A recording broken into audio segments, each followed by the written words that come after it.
रात को बड़े जोर का झक्कड़ चला। सेक्रेटेरिएट के लॉन में जामुन का एक पेड़ गिर पड़ा। सवेरे को जब माली ने देखा तो उसे पता चला कि पेड़ के नीचे एक आदमी दबा पड़ा है। माली दौड़ा दौड़ा चपरासी के पास गया, चपरासी दौड़ा दौड़ा क्लर्क के पास गया, क्लर्क दौड़ा दौड़ा सुपरिटेंडेंट के पास गया, सुपरिटेंडेंट दौड़ा दौड़ा बाहर लॉन में आया। मिनटों में गिरे हुए पेड़ के नीचे दबे हुए आदमी के चारों ओर भीड़ इकट्ठा हो गई। बेचारा जामुन का पेड़ कितना फलदार था, एक क्लर्क बोला। और इसकी जामुनें कितनी रसोली होती थी, दूसरा क्लर्क याद करते हुए बोला। मैं फलों के मौसम में झोली भर कर ले जाता था, मेरे बच्चे इसकी जामुनें कितनी खुशी से खाते थे, तीसरा क्लर्क लगभग रुआसा होकर बोला। मगर ये आदमी, माली ने दबे हुए आदमी की तरफ इशारा किया। हाँ, ये आदमी। सुपरिटेंडेंट सोच में पड़ गया। पता नहीं जिंदा है कि मर गया। एक चपरासी ने पूछा। मर गया होगा, इतनी भारी पेड़ जिसकी पीठ पर गिरे वो बच कैसे सकता है, दूसरा चपरासी बोला। नहीं, मैं जिंदा हूं, दबे हुए आदमी ने बड़ी कठिनता से कराहते हुए कहा। जिंदा है? एक क्लर्क ने ताज्जुब से कहा। पेड़ को हटाकर इसे जल्दी से निकाल लेना चाहिए, माली ने सुझाव दिया। मुश्किल मालूम होता है, एक सुस्त कामचोर और मोटा चपरासी बोला। पेड़ का तना बहुत भारी और वजनी है। क्या मुश्किल है, माली बोला। अगर सुपरिटेंडेंट साहब हुक्म दें तो वो अभी 15-20 माली, चपरासी और क्लर्क लगाकर पेड़ के नीचे से दबे हुए आदमी को निकाला जा सकता है। माली ठीक कहता है। बहुत से क्लर्क एक साथ बोल पड़े। लगाओ जोर, हम तैयार हैं। एक साथ बहुत से लोग पेड़ को उठाने को तैयार हो गए। ठहरो, सुपरिटेंडेंट बोला, मैं अंडर सेक्रेटरी से पूछ लूं। सुपरिटेंडेंट अंडर सेक्रेटरी के पास गया, अंडर सेक्रेटरी डिप्टी सेक्रेटरी के पास गया, डिप्टी सेक्रेटरी ज्वाइंट सेक्रेटरी के पास गया, ज्वाइंट सेक्रेटरी चीफ सेक्रेटरी के पास गया, चीफ सेक्रेटरी मिनिस्टर के पास गया, मिनिस्टर ने चीफ सेक्रेटरी से कुछ कहा, चीफ सेक्रेटरी ने ज्वाइंट सेक्रेटरी से कुछ कहा, ज्वाइंट सेक्रेटरी ने डिप्टी सेक्रेटरी से कुछ कहा और डिप्टी सेक्रेटरी ने अंडर सेक्रेटरी से कहा। फाइल चलती रही। इसी में आधा दिन बीत गया। दोपहर के खाने पर दबे हुए आदमी के चारों ओर भीड़ हो गई थी। लोग तरह तरह की बातें कर रहे थे। कुछ मनचले क्लर्कों ने समस्या को खुद ही सुलझाना चाहा। वो हुकूमत के फैसले का इंतज़ार किए बिना पेड़ को अपने आप हटा देने का निश्चय कर रहे थे कि इतने में सुपरिटेंडेंट फाइल लिए भागा भागा आया। बोला, हम लोग खुद इस पेड़ को नहीं हटा सकते, हम लोग व्यापार विभाग में संबंधित और यह पेड़ की समस्या है जो कृषि विभाग के अधीन है। मैं इस फाइल को अर्जेंट मार्क करके कृषि विभाग में भेज रहा हूँ। वहाँ से उत्तर आते ही इस पेड़ को हटा दिया जाएगा। दूसरे दिन कृषि विभाग से उत्तर आया कि पेड़ व्यापार विभाग के लॉन में गिरा है, इसलिए इस पेड़ को हटवाने या ना हटवाने की जिम्मेदारी व्यापार विभाग पर पड़ती है। ये उत्तर पढ़कर व्यापार विभाग को गुस्सा आ गया। उन्होंने फौरन लिखा कि पेड़ों को हटवाने या ना हटवाने की जिम्मेदारी कृषि विभाग पर लागू होती है, व्यापार विभाग का इसमें कोई संबंध नहीं।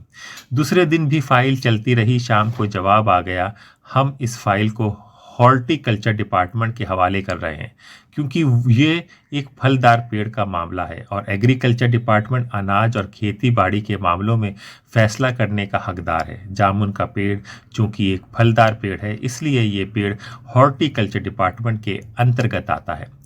रात को माली ने दबे हुए आदमी को दाल भात खिलाया, जबकि उसके चारों तरफ पुलिस का पहरा था और कहीं लोग कानून को अपने हाथ में ना लेकर पेड़ को खुद ही हटवाने की कोशिश ना करें। मगर एक पुलिस कांस्टेबल को दया आ गई और उसने माली को दबे हुए आदमी को खाना खिलाने की इजाज़त दे दी।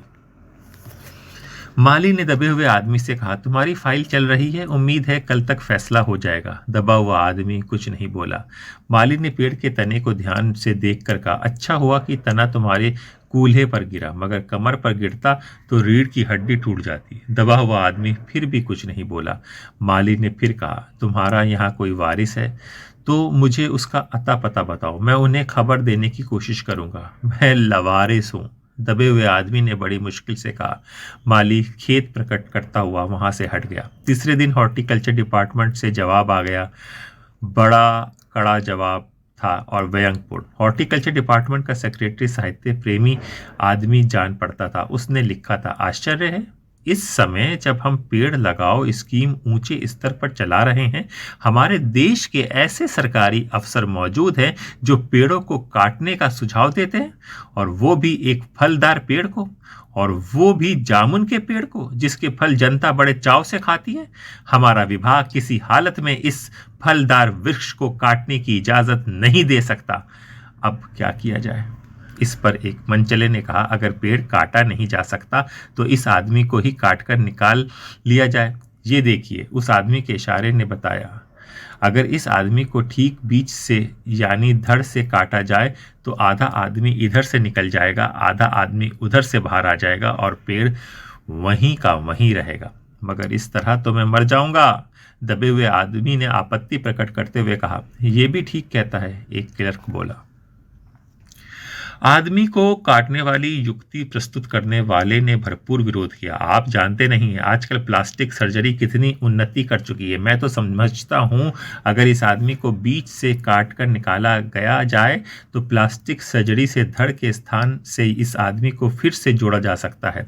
इस बार फाइल को मेडिकल डिपार्टमेंट भेज दिया गया। मेडिकल डिपार्टमेंट ने फौरन एक्शन लिया और जिस दिन फाइल उनके विभाग में पहुंची उसने दूसरे ही दिन उन्होंने अपने विभाग का सबसे योग्य प्लास्टिक सर्जन छानबीन के लिए भेजा।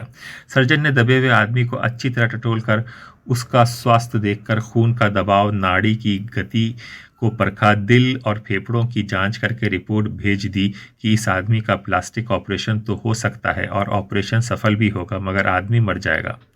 इसलिए ये फैसला भी रद्द कर दिया गया। रात को माली ने दबे हुए आदमी के मुंह में खिचड़ी डालते हुए कहा, बताया कि अब मामला ऊपर चला गया है। सुना है कि कल सेक्रेटरिएट के सारे सेक्रेटरियों की मीटिंग होगी, उसमें तुम्हारा केस रखा जाएगा। उम्मीद है सब काम ठीक हो जाएगा। दबा हुआ आदमी एक आह भरकर धीरे से बोला, यह तो माना कि तगफ्फुल ना कराएगा, लेकिन खाक हो जाएंगे हम तुमको खबर होने तक।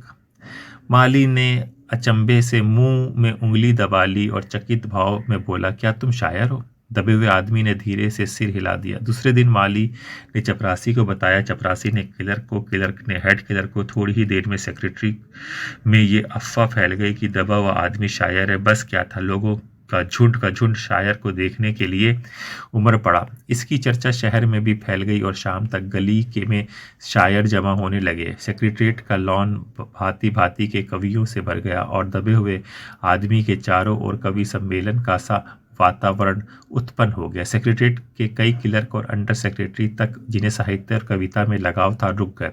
कुछ शायर दबे हुए आदमी को अपनी कविताएं और दोहे सुनाने लगे। कई क्लर्क उसको अपनी कविता पर आलोचना करने को मजबूर करने लगे। जब ये पता चला कि दबा हुआ आदमी एक कवि है तो सेक्रेटरिएट को सब कमेटी ने फैसला किया, चूंकि दबा हुआ आदमी एक कवि है इसलिए इस फाइल के संबंध न एग्रीकल्चर डिपार्टमेंट से है न हॉर्टिकल्चर डिपार्टमेंट से, बल्कि सिर्फ कल्चरल डिपार्टमेंट से है। कल्चरल डिपार्टमेंट से अनुरोध किया गया कि जल्द से जल्द मामले का फैसला करके अभागे कवि को इस फलदार पेड़ से छुटकारा दिलाया जाए। फाइल कल्चर डिपार्टमेंट के अनेक विभागों से गुजरती हुई साहित्य अकादमी के सेक्रेटरी के पहुंची।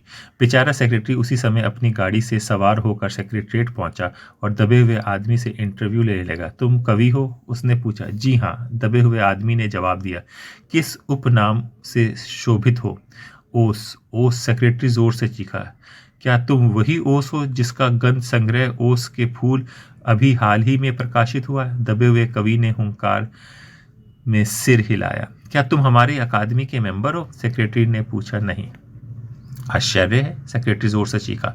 इतना बड़ा कवि, ओस के फूल का लेखक और हमारी अकादमी का मेंबर नहीं है? उफ, कैसी भूल हो गई हमसे।